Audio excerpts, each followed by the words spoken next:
Dans cette nouvelle session, nous allons présenter les notions qui vont être abordées dans ce cours dédié à Docker, mais avec les thèmes des activités portuaires. Donc, pour qu'on ait bien un fil conducteur, on va prendre le cas d'une entreprise automobile qui fabrique des voitures électriques et des bornes de recharge et qui souhaite aller à un salon international de l'automobile. Et donc, pour cela, elle décide de transporter son prototype ainsi que sa borne de recharge dans un bateau.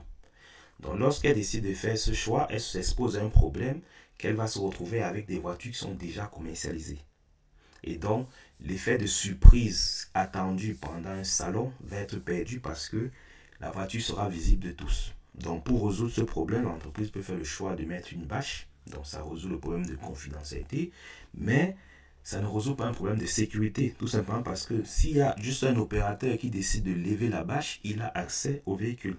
Et donc, le choix qui se présente à l'entreprise, c'est de mettre la voiture ainsi que sa borne de recharge dans une caisse. Et donc, comme on est en train de parler de caisse, vous comprenez qu'au lieu de le faire dans une caisse qui peut être facilement cassée, on va donc faire le choix de le mettre donc plutôt dans un conteneur. Tout à l'heure, on a parlé des problèmes de sécurité à résoudre. Donc, un problème de sécurité, c'est l'accès qu'on va résoudre puisque le conteneur, il est plutôt rigide. Donc, il est difficilement pénétrable. Il est pénétrable, mais il est difficilement pénétrable. Mais à côté de ça, on a aussi un autre problème. C'est que la voiture va être transportée dans un conteneur qui est dans un bateau. Et donc, avec les avaries, la voiture peut s'endommager sur les parois.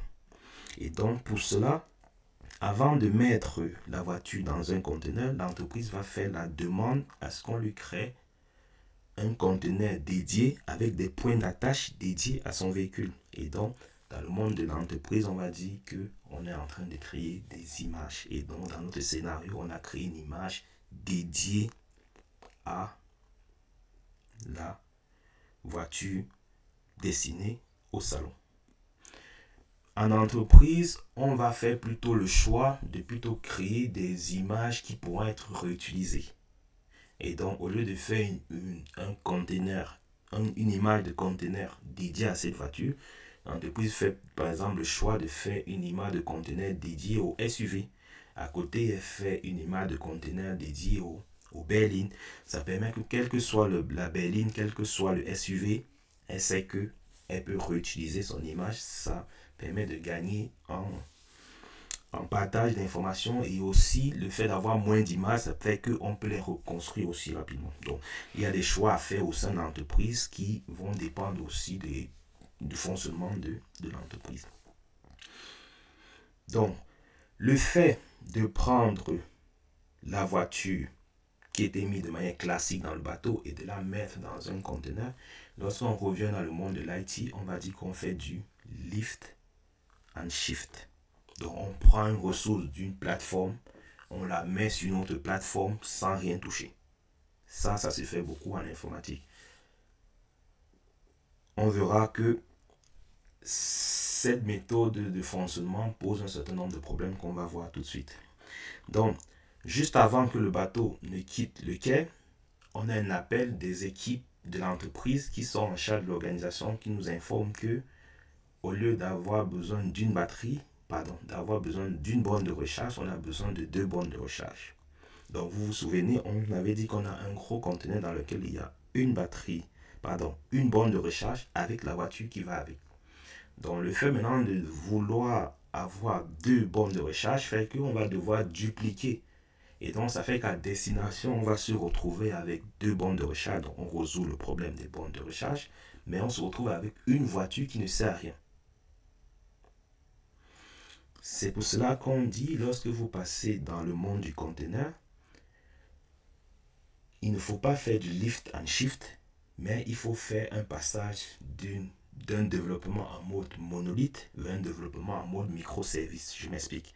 Ça veut dire qu'au moment où on a voulu prendre la voiture et sa borne de recharge pour la mettre dans les conteneurs, il fallait séparer les éléments en éléments autonomes. Et donc, lorsqu'on parle d'éléments autonomes, on parle de la borne de recharge qui est totalement autonome, dans son fonctionnement et la voiture qui est aussi autonome dans son fonctionnement. Et le fait de les séparer en briques autonomes comme ça fait que si on a besoin de dupliquer les bornes, on a juste à dupliquer le conteneur qui porte la borne. Et donc du coup, à destination, on ne se retrouve plus avec une voiture qui ne sert à rien. Donc, à retenir, lorsqu'on passe dans le monde du conteneur, ce n'est pas juste un changement au niveau opérationnel, c'est aussi un changement au niveau développement.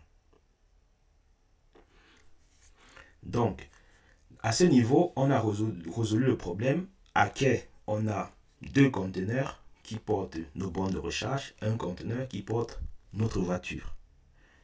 Lorsqu'on est dans le monde du port, il y a donc un opérateur qui va s'assurer que dans un manifeste, on a bien respecté ces quantités. Que dans ce bateau, est-ce que nos deux bornes de recharge sont bien présentes? Est-ce que notre voiture est bien présente?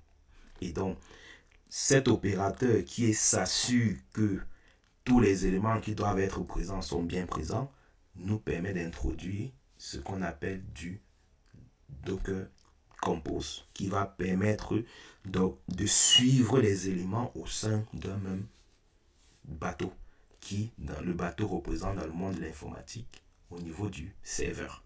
Donc au niveau d'un serveur, Docker Compose va permettre de s'assurer qu'on a bien deux conteneurs de type borne de recharge et un conteneur de type voiture.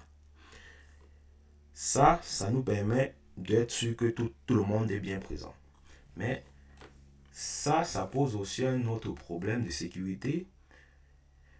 Tout simplement dû au fait que si le bateau arrive à avoir une avarie, une panne moteur ou une avarie due à la météo et que le conteneur n'arrive pas, ça peut être dommageable pour l'entreprise parce que c'est souvent des années de travail lorsqu'on parle d'une voiture. Et donc, pour cela, en informatique, on va donc introduire le concept de redondance. Donc, au lieu de tout charger les éléments dans le même bateau, on va décider soit de les repartir, soit de faire vraiment deux éléments bien distincts. Et donc, ça fait introduire donc un niveau d'abstraction en plus qui est le responsable des opérateurs qui contrôlent les chargements des bateaux. Et donc, lui, ce responsable, il a donc la vue sur le chargement de l'ensemble des bateaux sur son quai. Et donc, lorsque on voit quelqu'un qui est là pour coordonner et de s'assurer que les éléments sont bien présents, ça nous permet donc d'introduire du Docker Swarm qui est un orchestrateur qui, en plus de par rapport à un Docker Compose qui va faire le focus au sein d'un même bateau, le Docker Swarm va faire ce même travail au sein de plusieurs bateaux et aller au-delà en s'assurant même que l'élément qui est chargé est bien fonctionnel et se chargera par exemple de le remplacer si il dysfonctionne. Donc on va voir ça autour du Docker Swarm et pour ceux qui veulent aller plus loin au niveau du Kubernetes.